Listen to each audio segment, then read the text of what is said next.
Hey, what's going on? It's Bill Burr, and it's time for the Monday Morning Podcast for Monday, what is it, April? We're going to go with April 25th, 2016. What's going on? Hello, how are you? I just got back from Iowa, connected through Phoenix, could not get a direct flight out of Des Moines International Airport in Des Moines, Iowa. One of the greatest international airports you'll ever go to. My hotel was right next door to it. I was there for about 3 hours before the show. Okay, I think I heard 3 jets take off. That's fucking awesome. It's a decent-sized airport, too. But there's very little people, you know. Come out of them cornfields. You know, getting out of their death metal fucking band rehearsal and going to the Des Moines International Airport to fucking go anywhere, evidently. Breezed right through security. Oh, the whole thing. I love little airports. I love them the way some of these chicks love that dude who left that fucking band. Those poor fucking little girls. How could he do that? Why the fuck do parents film their kids in embarrassing moments? I can see if siblings do it, but it always seems like a lot of parents, they just film their fucking kids. And it's just like all those girls who fucking got filmed or filmed themselves, you really should take it down. But once it's up there, you're finished. You're fucking done. You can't run for president with that on your fucking profile history. I wonder who's going to be the first one to run for president, right? And then they just pull up, some clip from their childhood on Facebook or on YouTube or some shit, some video of them either saying something fucked up or getting hit in the balls and then crying like a little girl or something like that. You know, do you remember that time when that fat kid threw that thing at the little kid and the kid ran over and he threw the skateboard at him and the kid fucking fell down and let out a cry like, woo! I can't even fucking do it. In that moment, that kid's life, as far as any sort of leadership role, is over.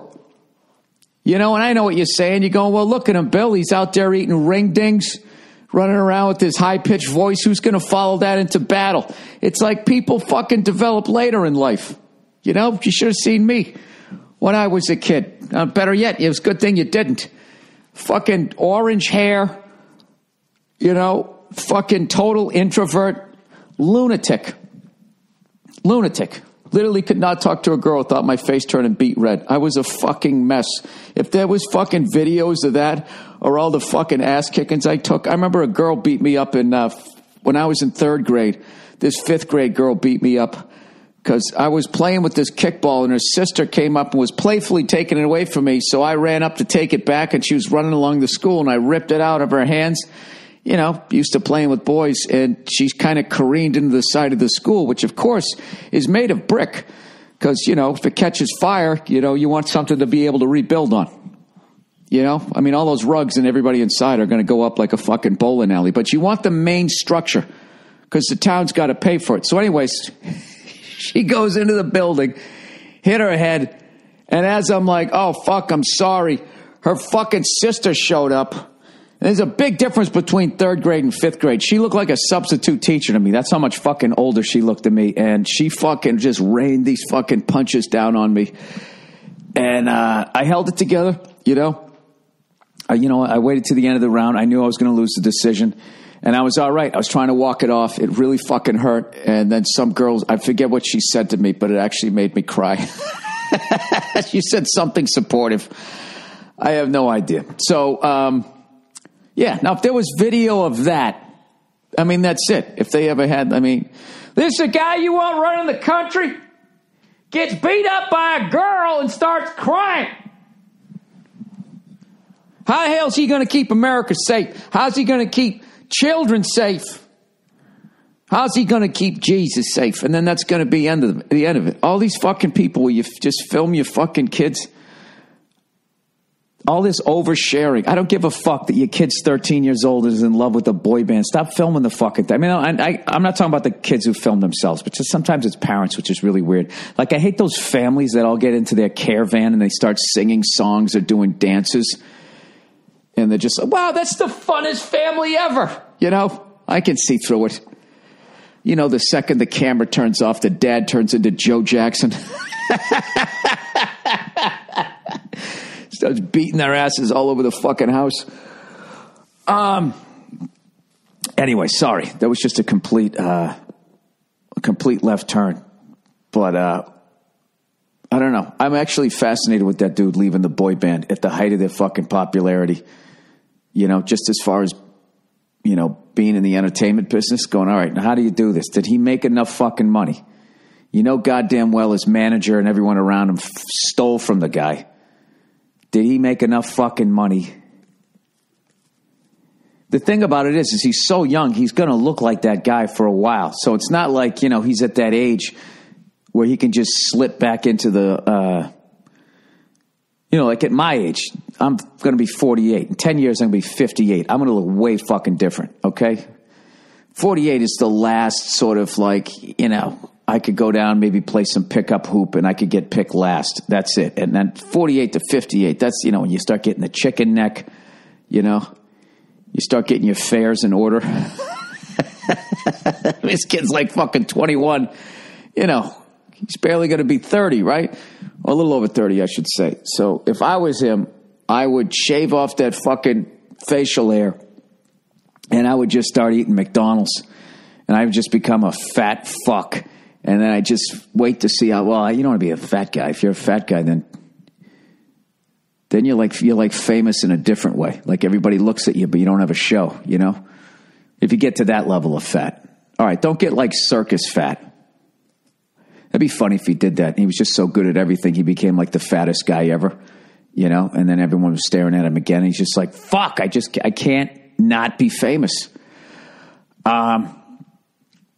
Anyways, good luck to that kid. And parents, take down the fucking videos of you goddamn kids, you fucking weirdos. There's probably some pervert out there that likes to jerk off to fucking girls crying to boy band members who just left. There's probably a fetish at this point. You know, there's nothing else left to jerk off. You literally create a new type of porn. All right. Anyways, plowing ahead. Now, I know what all you guys think I'm going to talk about. You know, you're going to be like, oh, I saw a big sports story. Oh boy. I hope he didn't fucking record his podcast before that went down. Well, I didn't. Okay. I will talk about that later. I just don't give a fuck the way I used to. But let's get to what I really give a shit about. There's only two things I give a fuck about right now. Game 7 in St. Louis. And fucking Game 5 back in Atlanta. The Boston Celtics. I missed every fucking second of the last two games because I was on the road. I missed all of them. I was fucking driving. I didn't have my foam roller. So my fucking leg was going numb. I had to fucking pull over at a rest area, you know, stretch it out. You know what I mean? Keep my head on a swivel, looking for fucking truckers questioning their sexuality and fucking, what are they, the serial killers? Serial killers love a fucking rest area. So anyways, I missed all of that. All I know is that they came back, they tied it up. I was so happy. And I did see the clip of whoever that was. Was it Smart on the Celtics? Barely getting touched and literally throwing himself out of bounds. I mean, I know he got fined $5,000. They should have given him at least like $1,000 off just because he kind of hurt himself. He went up so high. That was one of the worst fucking dives I've ever seen in my life. And, I mean, I even think the Celtics probably teased him about that by the time they got to the locker room. It's like, Jesus Christ, dude, just flop to the ground. You fucking jumping up in the air. Anyways, and the St. Louis Blues. What the fuck? You know, I already went through a heartache with my team. I fucking hitched my wagon to you guys. You get up 3-1. I fucking knew they had to win Game 5. Game 5, you know what's so fucked up about a 7-game series is you're up 3 games to fucking 1. And you're thinking like, all we got to do is just fucking win 1. No, you fucking have to win Game 5. Because the second you don't win Game 5, the last 2 games, the pressure's on you. All of a sudden it goes, oh, no, wait a minute. They lost Game 5. The other guys win the next game is tied up. And then, you know, I'll tell you right now, anything can happen. The Chicago Blackhawks have the momentum going into Game 7. The St. Louis Blues have a history of playoff collapses. You know, that's all they're saying on the fucking... Oh, my God. Oh, my God. I had such belief in this team. I still believe in them. They went up fucking 3-1. And I was sitting there, and I said, without a doubt, I said, the fucking Celtics were going to win Game 3. I called it, and then I talked shit, and I said, like I said, the Celtics were going to win Game 3. The fucking St. Louis Blues are going to win Game 6. And they were up 3-1 before I went on stage in Kansas City. And I was thinking, like, all right, they got that fucking, was it Elliott in net? He's playing great. They have a size advantage, yada, yada. I think, well, this looks pretty good. So I go on stage, right? I do my shit and dick jokes for about a good hour and a half. I come off the stage, had a great fucking show, and I walk in the green room, and all the fucking Blackhawks fucking cheesing, ear-to-ear grin. They cut to Mike Milbury, and I see the final score. Was it like 6-3? And I was just like, what the fuck happened? I'll tell you what happened. 5 unanswered fucking goals is what happened. I've yet to see the highlights of that, but I'm recording my podcast right now, and then I got to go over to the writer's room here, working on episode 3, written by yours truly for next season. Who hypes a cartoon fucking 13 months before it comes out? This guy. And then I'm going to be, I'm taping the Blues game. So I'm not going to be on Twitter or any of that shit, just in case you guys, send me scores and shit. But I can't wait to fucking watch that game. It's going to be great either way. I want to see St. Louis win, but you just have to respect the fucking greatness of the Chicago Blackhawks during this era if they come back from this. I mean, it's just, it goes beyond, you got to have guys like that. Guys that have one fucking, what did they win? 2 already? 2 or 3? 2, I think. They still want to win more. It's very rare. It's very rare. Most of the times a guy wins 1. He's done. Or he wins 3 and he just says fuck and he keeps eating until his belt buckle bursts. That's what usually fucking happens with superstars. So anyways, I can't wait to see that. And then the Game 5 of the Celtics is tomorrow night, so I'll be taping both of those. This is such a fucking great time of year. So a little bit of advertising. Sherry's Berries. All right. There's no one quite like Mom. All right, that started creepy. Every mom is unique, and we wouldn't want to change a thing. Talk about your mom or your wife's quirks. Why do they fucking do that? No, I'm not going to. And with Mother's Day just around the corner, I have a great way to show Mom how much you appreciate her. Surprise. I shouldn't have done that Tom Brady shit before I got into this. I'm going to be in a mood. All right. And with Mother's Day just around the corner, I have a great way to show Mom how much you appreciate her. Surprise Mom with something unexpected and as unique as she is. Sherry's Berries. Mom, I love you to death. You are as unique as chocolate-covered strawberries. That's where I put you on the fucking pyramid. It goes you're in tie. You're a tie with chocolate-covered strawberries. All right, right now, get Sherry's Berries, freshly dipped strawberries, starting at $19.99 plus shipping, or double the berries for only $10 more. This is an exclusive offer for my listeners. Go to berries.com, click on the microphone at the top right corner and type in my code BURR. Berries dipped in milk, white, and dark chocolatey goodness, topped with rich chocolate chips, chopped nuts, and signature swizzles. Huge, fresh, juicy, delicious. You pick the delivery date you want, and it's guaranteed. Customer satisfaction is always guaranteed, or your money back. It's a win-win. Here's the only way to get this amazing deal. Freshly dipped strawberries starting at only $19.99, or double the berries for just $10 more. This is an exclusive offer for my listeners only, and every other podcast that they advertise on. When you use my code BURR, B-U-R-R, visit berries.com, B-E-R-R-I-E-S.com. Click on the microphone at the top of the homepage and click in BURR. That's berries.com. Click on the microphone and enter the code BURR. This is a limited time offer, and Mother's Day is next week. Make sure to order now. They're fucking delicious. So everybody tells me. Everybody tells me they're fucking delicious. They're fucking delish. But, you might want to get her a fucking brush, too, or something, You might want, I'm just saying, you know what I mean? Get a little more bang for your buck. All right, Pro Flowers, everybody. Pro Flowers. Mom has always been an expert on everything. Cooking, relationship advice, fixing your cuts and bruises.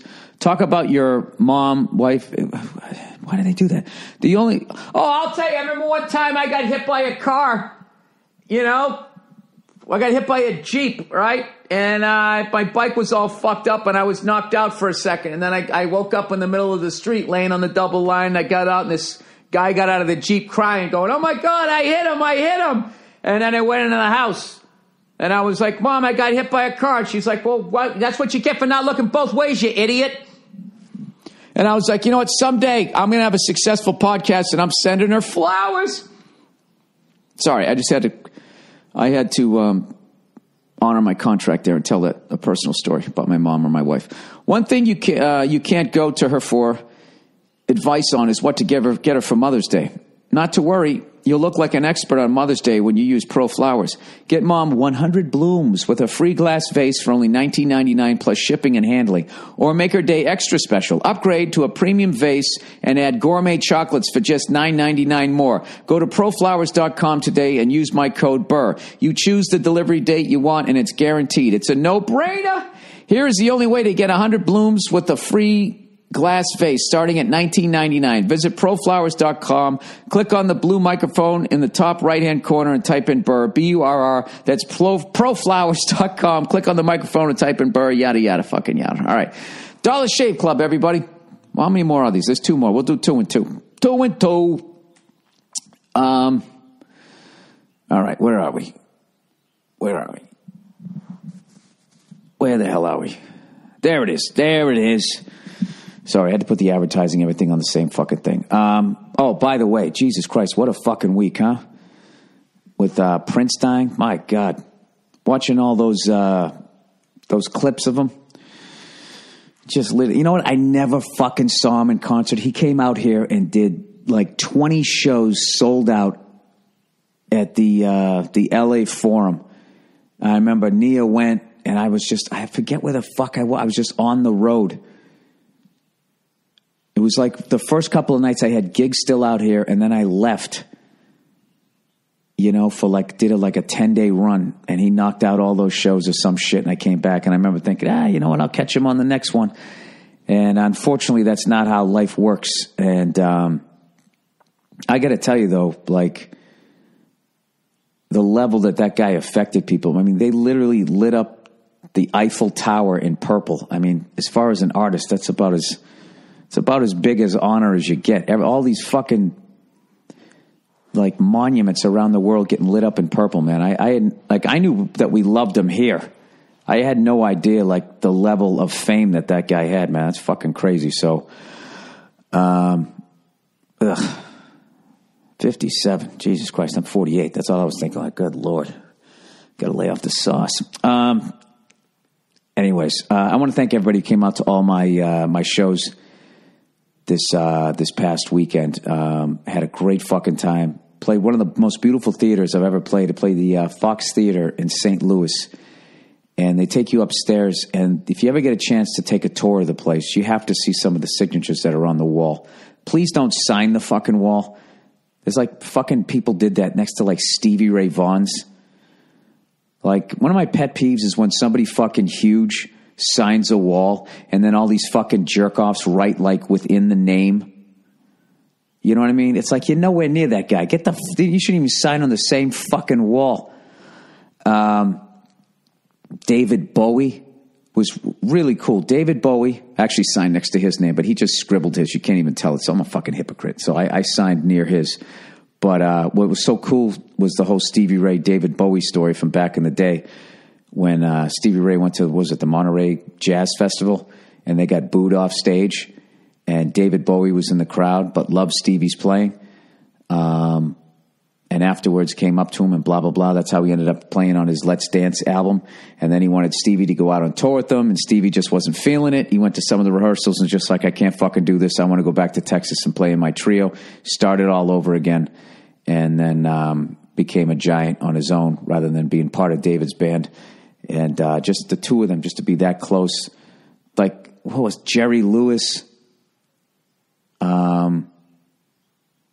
of course, now I'm forgetting. Sammy Davis Jr., Tony Orlando, just a bunch of random shit too. And all this shit from the 80s, like the Thompson twins, all this crazy stuff in there. And they really kept it well. And Stevie signed it twice, once in 1987 and then another time, I think right before he died in like the In-Step tour. And I got there a little bit late, so I didn't get a chance to see the theater, like the actual theater where people were sitting. Thank God, until after I did the show, because that would have been a little intimidating. Came out afterwards. It was fucking amazing. And had a great show. And then the next day I went to Kansas City and played the Sprint Center. And I did a run with Jay Catapretta, and we wanted to get barbecue, and we were trying to figure out where to go. That's right, and they told us to go to that fucking Oklahoma Joe's or some shit. So we fucking pull up there, and there's like a fucking 2-hour line outside the place, and I'm just sitting there like, there's no fucking way this is the line for this place. But the Royals had a game, so I guess it's like a family tradition out there. People just do that shit. So we were like, well, fuck that place. So the next place I had on my list to maybe try out was this other place, Q39. And it's the best barbecue I've had since Saw's when I was in Alabama. It was the best. I will say it's the best brisket I ever had. We both ordered a couple of combo plates. So, we ended up having the smoked chicken, brisket, ribs, and the fuck else was there? Oh, and of course pulled pork, and it was fucking amazing. But I have to tell you, dude, right after that, man, I felt like I'm too old to eat like that. I mean, I'll spare you the fucking details, but my body was just like, yeah. You ever see somebody show up at a club and they're already drunk, like how quickly they get thrown back out into traffic? Yeah, that's what happened with me. It was not a good thing. It was not a good thing at all. So anyways, but it was delicious. And I didn't even eat that much. Oh, wait a minute. Now I did. Then we got dessert too. Yeah, it was kind of a bad day. It was a bad day. It's funny. I didn't eat shit for the rest of the fucking night, but I had a great time. Later on that night, I hung out with a bunch of friends. I've been going to Kansas City for a long time, so had a buddy of mine out there who built my first website. Him and his wife showed up, so we were just hanging out, having drinks, just having a great time. And then the last day was I got to go up to Iowa, and Ames, Iowa, just north of Des Moines. And I finally went to that state during a sunny month, and it was green, and it was fucking beautiful. And Des Moines, really underrated city. It's fucking gorgeous. This river runs right through it, and they got this beautiful 2-mile loop that you can walk around. I wish I had time to do that. I forgot that was there. Like I said, I hadn't been in Iowa since I played Penguins in Cedar Rapids, which I heard is no longer there because the river overflowed or some shit.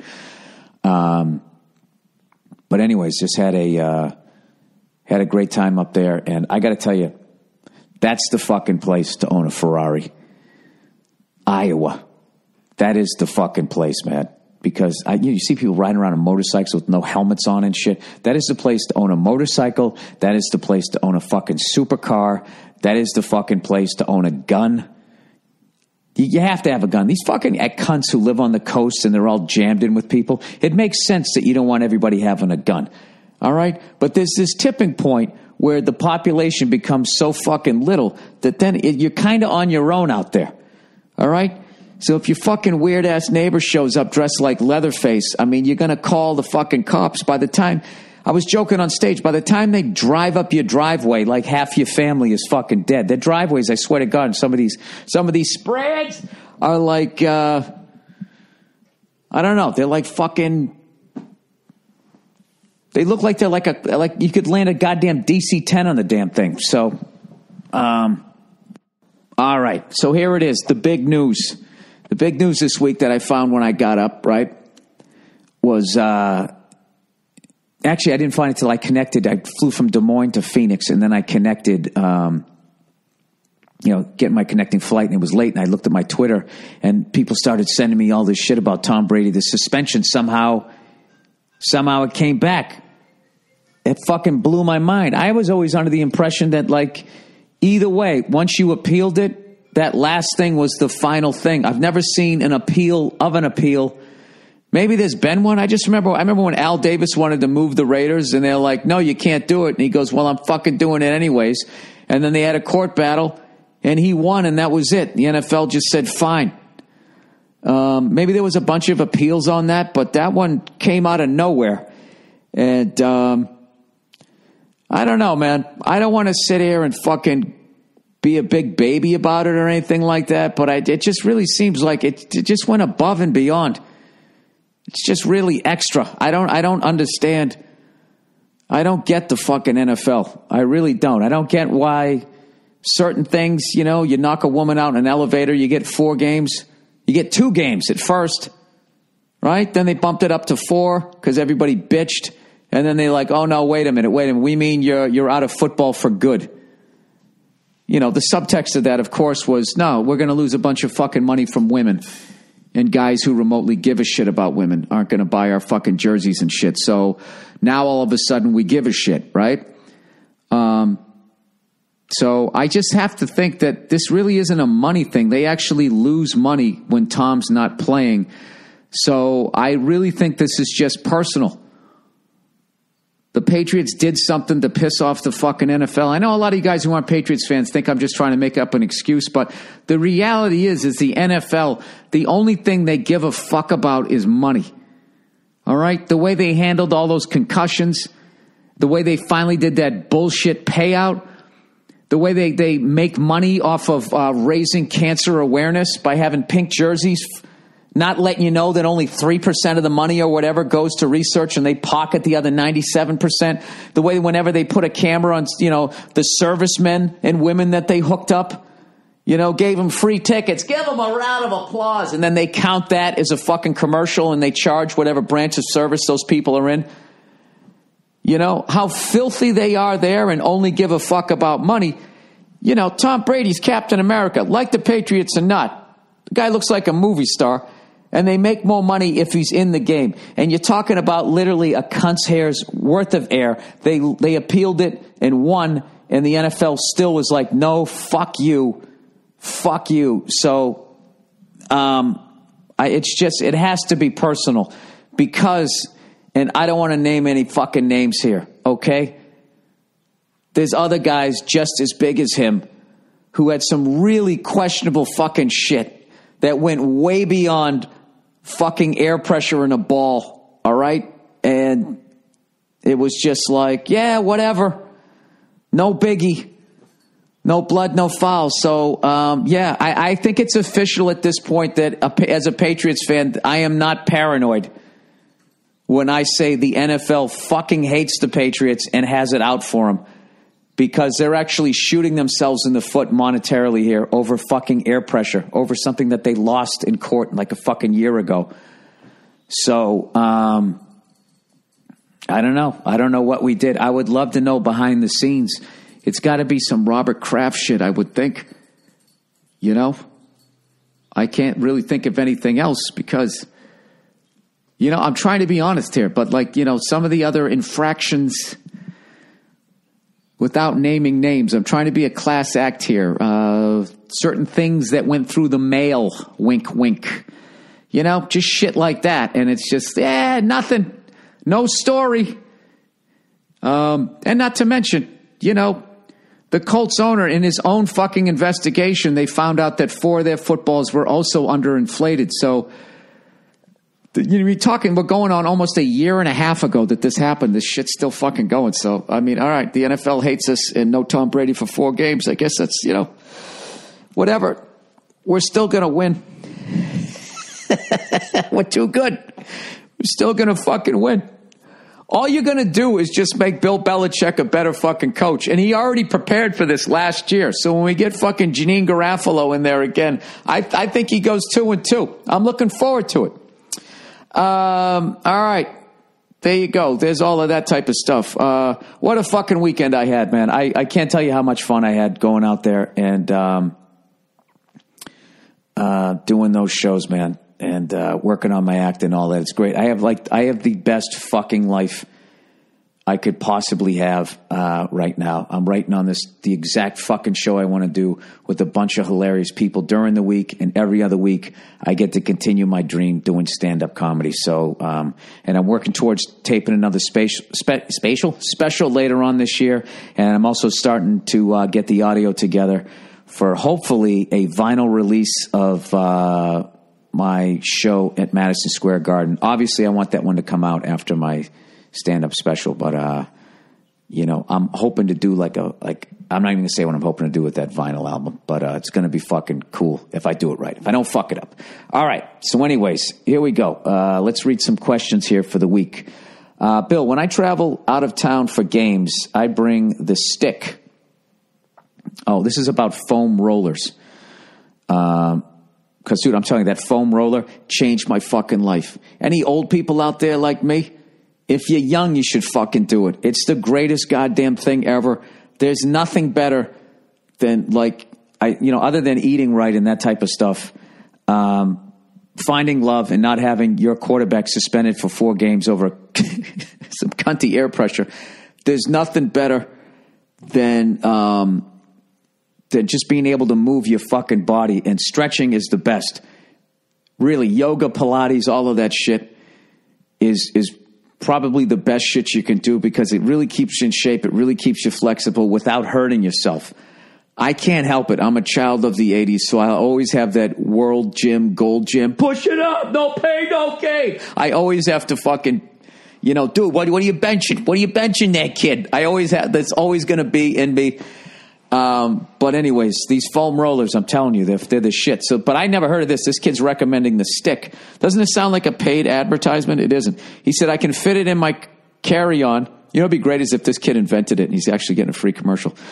He said, I can fit it in my carry-on or in my gear bag. So it travels a lot better than any foam roller. And it's a lot easier to do just sitting in a chair and not having to roll around on the floor. You might like it. It's what keeps me functional when I have 3 to 4 hurling games, crazy ancient Irish sport, to play in a day at a tournament. Well, wait a minute. I got to look this up. If it's an Irish sport, 2 things. It's fucking crazy, and there's nobody stretching. Hurling. I'm going to show somebody puking. Okay, it's an Irish game resembling field hockey. All right, I'm not trying to start anything with Ireland, but that's a woman's sport over here. They run around wearing skirts, and I know you guys don't do the kilt thing, so what the fuck is going on here? All right, played with a shorter stick and a broader oval blade. It's a national game of Ireland and may date back to the 2nd millennium BC. All right, so you're all forgiven. You didn't know any better. All right, let's see some images for this thing. Oh, fuck that. That's a club. I would play that fucking game. That is a fucking club. Jesus Christ. Look at those fucking helmets they wear. They look like fucking Butch Goring, and then somebody took a welding class for the first time. Remember Butch Goring's hockey helmet? Butch Goring's hockey helmet, by the way, is legendary. He had the same piece of shit helmet, I think, for right up from the juniors. And he just painted. Every time he went to a new team, he would just paint it. I remember he finished with the... did he finish with the Bruins? I remember he played with us. Oh, those were the days. Jesus Christ, look at this guy taking one of those fucking paddles right to the face. Wow, okay. I'd get shit-faced and watch that. That is the weirdest looking thing I've ever seen. It looks like the beginning of a goalie stick, and then you amputated it right just beyond the heel, about a third of the way up the blade. All right, so this, you know what, dude, I really appreciate that. I'm going to check that out. The stick. Good stuff. Thank you. All right, China. Hi, Billy Boy. I'm Iranian living in China. Jesus. He goes, yeah, right, Iranian. I think the only place that you might not have any fans is North Korea, and that's only because they don't have access to the internet. Anyways, I have watched... Oh, speaking of which, Jade, who I worked with this week, is Brazilian, and she mentioned, she was thinking about maybe doing some stand-up down in Brazil and how that scene is starting to get going, and I I was just wondering, anybody from Brazil listening, and if you have any suggestions, because I've always wanted to take my wife down there. She's always wanted to go, and I'd love to go down there. I guess it's cold this time of year, right? My wife's not into the cold. I personally like it. You know what I mean? That's all good for me. I got no problem with that whatsoever. But let me know what's going on down there, and I'm psyched you guys are getting some stand-up shit going, because I'd like to see your Chappelle's, Louis C.K.'s, and Dave Attell's. That's what I'm looking forward to. All these, like India and all these places that are starting to get comedians. I can't wait to see the greats that come out of those different cultures. All right. So anyways, let me continue on here. Anyways, I've watched all your videos on YouTube and followed your podcasts for more than 6 months. You are indeed a funny guy, though my Chinese wife does not get your jokes. Women around the world do not like my act. Maybe I should change her to one with better taste. I think he's giving me shit there. He goes, I think you have so many fans here, especially among expatriates. Well, if you're in Hong Kong, yeah, I did a show out there. He goes, I don't know if you've ever been in China, but really hope you get your ass here someday. Looking forward to hearing back from you. Please fuck yourself every day in the morning before breakfast. Yeah, I was in Hong Kong last year. I've never been to the mainland, but I heard when you go to the mainland, it's just straight Chinese. You know what I mean? Like all the expatriates seem to be in Hong Kong. So I would go to mainland China, but I just feel like other than seeing the Great Wall and eating some delicious food, I don't think I could do a show up there, because I would be worried that not enough people would be able to understand what I'm saying. And even if they could understand it, I think maybe I don't know. I think they'd be like your wife, like, I don't get what he's talking about. Anyways, okay, continuing on. Hillary Hot Sauce. Oh, Hot Sauce Hillary.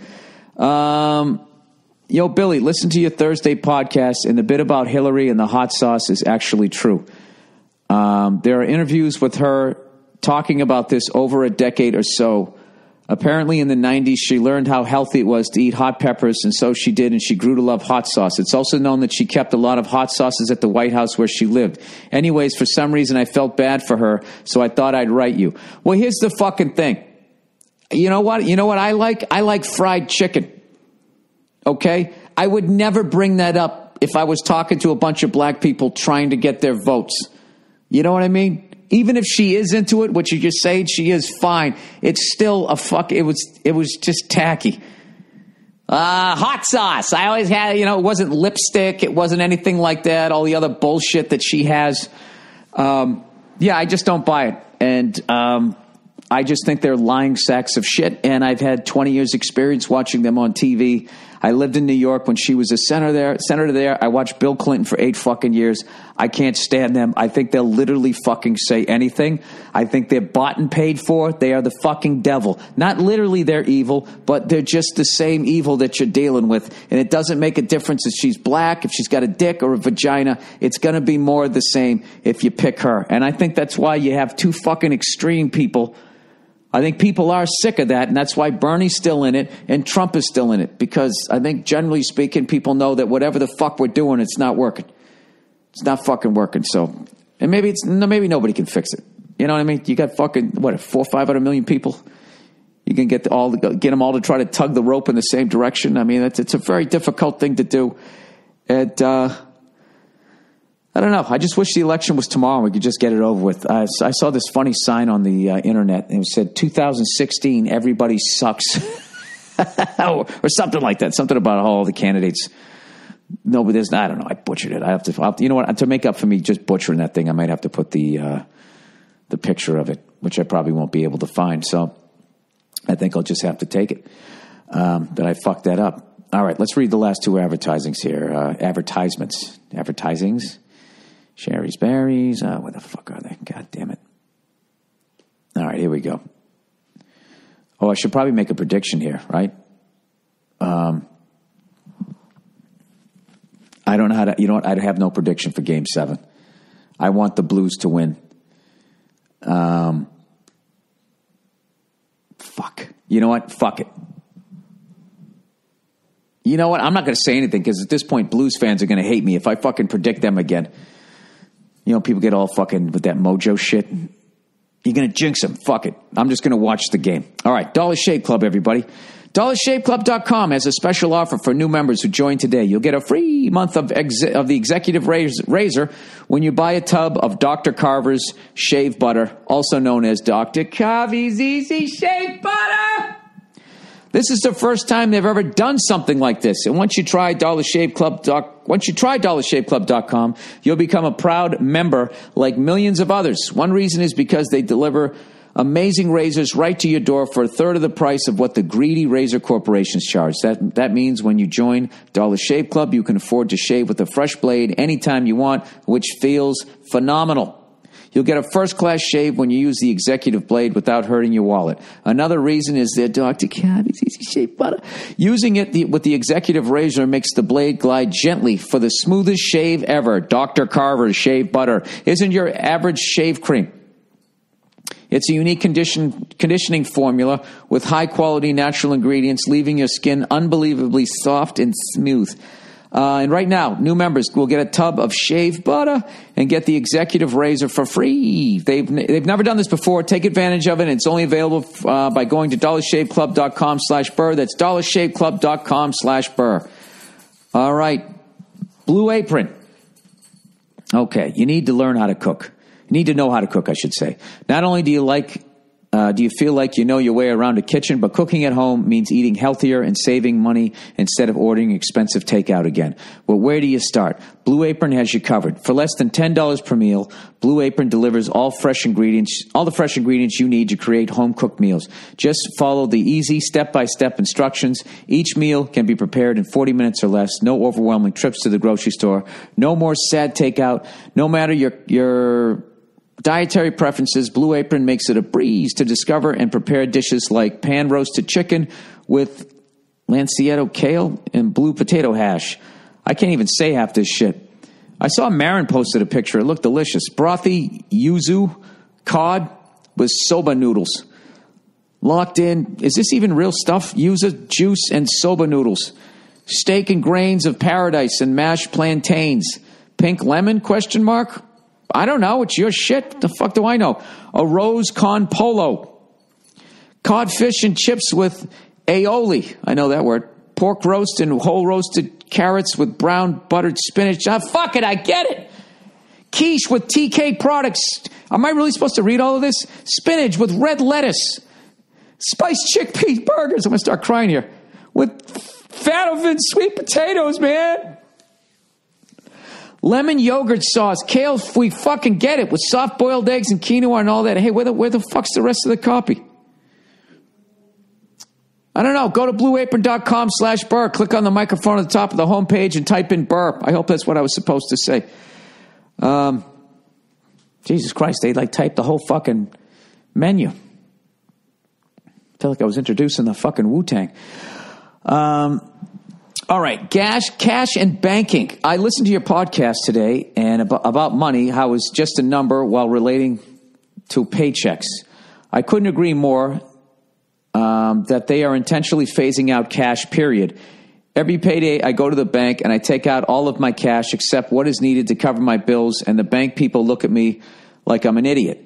On a regular basis, I walk out of there with $7 to $8 grand in cash at least once or twice a month. And they actually interrogate me about why I'm taking all my money out of the bank and how come I don't need my money in the bank.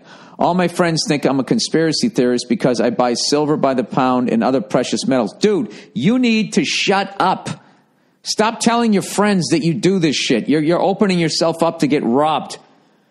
All right? Just act like you're just taking everything down to the fucking bank. Why are you telling me this? All right, all my friends think I'm a conspiracy. I buy silver. I refuse to keep money in the bank, and if we ever go into a Great Depression or the government collapses, they're going to seize everybody's money in the bank accounts guaranteed. So I'll keep all my cash hidden at home, which if the currency crashes, really in the end, it doesn't do me any good because it won't be worth shit. But I don't like the government to know how much money I have at any given moment. I think it's a good practice. So yeah, I think people should take their money out of the bank every payday. Actual physical money and dollar bills. Plus, when I have the cash in my hand and I run out of it, there's no way I can spend more than I have. I also don't believe in credit cards. Everything I've bought was with cash, even cars. $30,000 cars bought with cash. It may throw up a few red flags, but fuck them. No, it doesn't. Not if you're, if you're paying taxes on all. Once you deposit it in the bank, there's a record of it. And I think the banks want to know what you're doing with it. They always want to know what you're doing with your money because they want to make money off your money. So what you do every week by giving them money is you give them an interest-free loan on their money. I guess they give you a couple of points interest. They provide the service of keeping your money safe, allegedly, even though they're a bunch of crooks. And then they loan it out to your fellow countrymen at super high rates. And, this is another thing, too. If you put $7,000, $8,000 in there, they can loan $7,000, $8,000. They can 100% loan out all that money, like, I don't know, like times 3 or some shit. It's crazy. Back in the day, like when you ran a bank responsibly, say if you had $10,000 in the bank, you could only loan out like there was a certain percentage you couldn't go past, like 30%.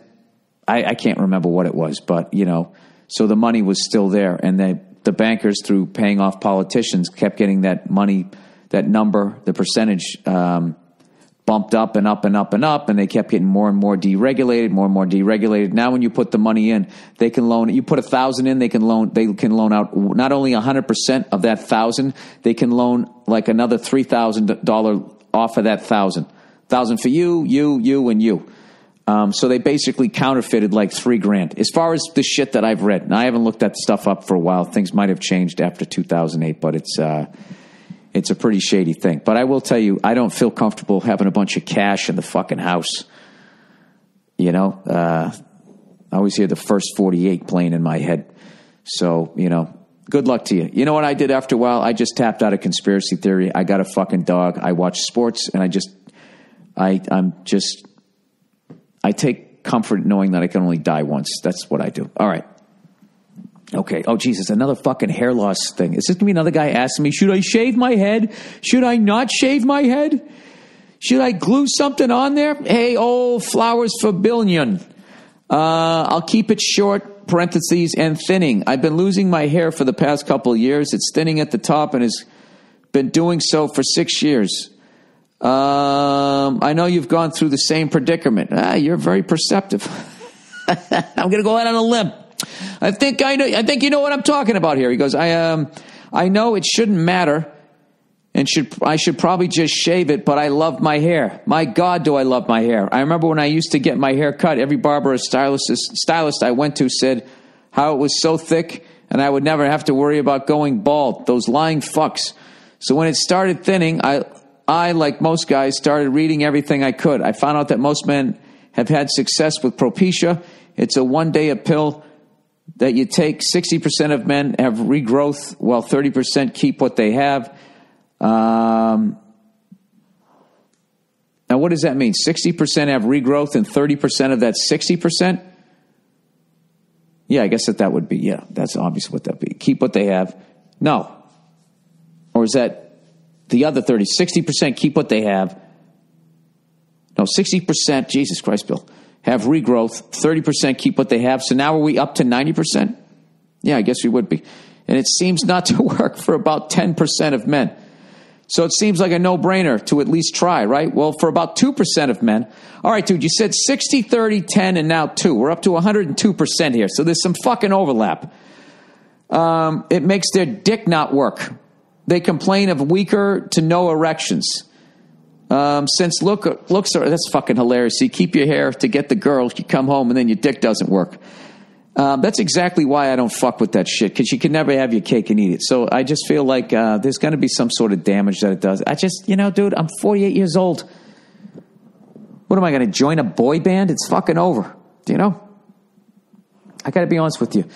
If you don't fight aging, it's pretty painless. I go to the gym. I keep myself in good shape. But all of that other shit, this fucking woman was telling me this weekend that out here in Hollywood, or possibly around the country, I don't know, this is the most disgusting thing as far as vanity I think I've heard in a long time. Do you know they have Botox parties? Like they come over, they drink drinks, they watch a show or something like that, and then you can go over and you get like that shit that makes your face look like the Joker. just shot into your face, like this foreign chemical under your skin. You know, I guess it's your skull right there, and it is protecting your brain, but I just feel like somehow it's got to leak in there, right? Or it goes into your fucking bloodstream or something. Somehow it ends up in your brain. You're just literally injecting chemicals into your fucking face. It's the amount of people that won't do heroin but will put Botox in their body. It's just, I don't know. I guess it's whatever the fuck you're into. I don't know. I like I said, if you just accept the fact that, you know, you're no longer young and you dress your age, you know, you don't look that, you know, if you keep yourself in shape, you look fine. You know what I mean? You don't look sexy. You're not attractive, but you shouldn't be. You should have gotten all that out of your fucking system.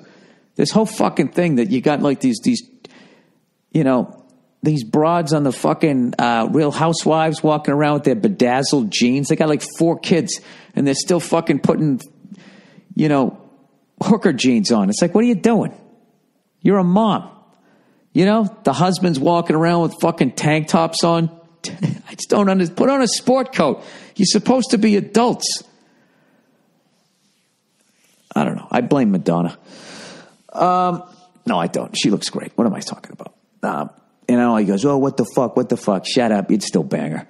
All right. Sudbury, the ugliest place in Ontario, Canada. Dear Billy Burr, please talk about your experience traveling through Sudbury. I didn't think it was ugly. I thought it was cool. Did you notice how there were no trees in the area above 10 feet tall or so? Most of the vegetation in the area was destroyed by acid rain caused by the massive mining operations in and around Sudbury. Our stupid tourist attraction is the largest nickel in the world. Luckily, they solved the population problem by building a gigantic smokestack. Currently the second largest freestanding chimney in the world to spread the pollution out over a larger area. Industry has been winding down, so now we have more unemployed, hardworking Canadian rednecks than ever. Great place. Can't wait to get anywhere else. That's fucking hilarious. That person may have a future as a writer, man. See how fucking humor works when you hate where you live? I didn't hate where I lived, but I mean, there's just certain things that can fucking bring it out of you. I had no idea. I didn't know anything about that. I had a great time when I was up there, and you know, I'm a nerd when it comes to traveling. I like going to places I haven't been to, and at this point, there's nothing I like doing better than not going to the major city. I've been to all of them 1,000 fucking times. They're great. But I don't know. I like going to the other places. Des Moines, Deadwood, right? What's that one I went to in fucking Louisiana? It begins with an S. I can't even remember. It wasn't New Orleans. It doesn't begin with an S. Schenectady, Shreveport, right? I don't fucking know. Anyways, open relations. Hi there, Billy Baldbags. What the fuck is up with open relationships these days? I'm a 37-year-old lady, unexpectedly widowed. I'm sorry to hear that. And after 8 years with my husband, I'm getting back out there in the dating world and have discovered a plethora of people who are in open or polyamorous relationships. I don't know what polyamorous means. All right. Open relationship means like, yeah, you know, keep it clean. I don't want to know about it. Don't make sure it's nobody I know. Polyamorous. Amorous. Is a practice or desire for intimate relationships involving more than 2 people. Oh, so they have threesomes together. That's so fucking weird. Does the couple like break down the game tape afterwards? Like, I just felt like you licked her pussy a little bit better than mine. You know, do you make like halftime adjustments when you switch in positions? Open relationship. This will get me in trouble. Rules to be looking at this online. This is my search engine. Open relationship. 6 rules for doing the whole open relation thing right. 1, don't do it. 2, don't do it. All right. Open relationship. All right. Okay, here we go. 1, understand what an open relationship actually is. There's a lot of confusion about what is and what isn't an open relationship. Some people who are in long-distance relationships say they are in an open relationship. They both hook up with whoever, but just don't talk about it. By the word open connotes honesty. All right, so they have to know about it. An open relationship acknowledges that couples can have their needs met by other people. If you're really okay with that, why keep it a secret? All right. It's actually a great point. If you are okay with it, it shouldn't bug you. What'd you do today, honey? Oh, I went down to Home Depot. I had some chick blow me on the way home, and I got a pizza. Oh, that's great. I taped Hunger Games, whatever the fuck they're called, Thunder Games. Make sure you're doing it right, doing it for the right reasons. Are you interested in an open relationship just because you want to be with other people? Or is it that you're interested in physical experiences with other people, but you want to stay committed to sharing your emotional and spiritual self with one person? This is where it gets complicated. Set some boundaries. No anal. Every person's guidelines are different, but there are always things to think about before you enter into an open relationship. Do you both need to be present in order for sex with other people to be okay?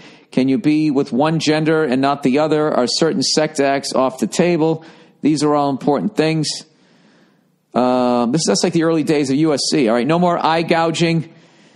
You can't do that thing where the other guy puts the finger in your ass and then you go, all right, I give. All right, that's actually a wrestling move, if you can believe it. Tell your other partners, anyone you hook up with outside your relationship deserves to know the deal. Try say something like, I find you attractive, but you should know my partner and I are in an open relationship, so there's someone else in my life. That way they can be fully informed, okay? Keep it healthy. That's obvious. Have regular checkups. There you go. All right, so now that I'm a little more fucking educated. What the fuck did that just say? Oh, 60 turn-ons for better sex. I thought it was turn-ons for over 60. I think I am a little dyslexic. All right.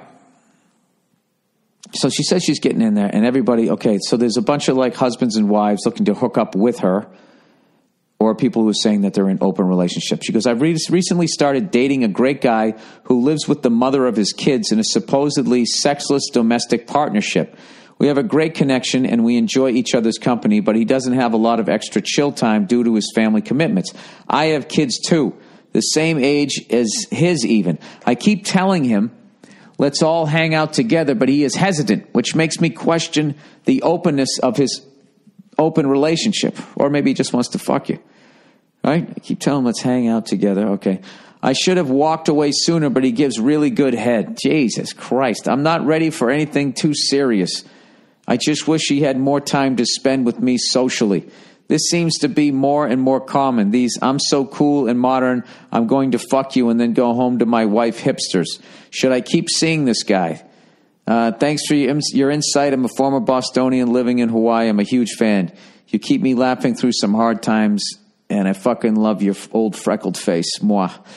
Oh, thank you. I would say, I don't know. That's all fucking... Look, if you just want to fuck around... But like this guy obviously doesn't want to do anything more. Even if he wasn't with somebody else, if he doesn't want to hang out with you, then that means he just wants to be fuck buddies, which is totally cool if you know that that's the deal. If you're all right with that, I would continue seeing him. If you're not, I would move on. And if you're sick of meeting people like that, I'm sure there's men who, that didn't work. I was going to say men who are sick of meeting women who are in an open relationship. Yeah, guys would be like, yeah, that's cool. You don't want to hang out? Perfect. Up top. Sounds good to me. Yeah, if you're your age, how busy you are and all that shit, I'm not trying to be a dick. I'm 10 years older than you, so I'm not talking down to you. You're 37, you got fucking kids. The kinds of people you're going to meet in the civilian world are also going to be married with kids, I'm saying, or divorced, I mean. I would join a dating site. That's what I would do. And, just say what you want. I would fucking go out and try and find it when you're ready. But, as far as all that other shit, I mean, that's up to you. I have no fucking idea. That just made me happy that I'm fucking married. And Jesus Christ, more and more fucking brutal goddamn shit. I'm not even getting to. I know you guys all heard some sad news about comedians this past week, man. Just fucking brutal. Absolutely fucking brutal. Made me feel very lucky and blessed. So once again, thank you to everybody that keeps coming out to my shows. And that's it. That's the podcast. Go fuck yourselves. I'll check in on you on Thursday. And that's it. Don't take any shit out there, you fucking cunts.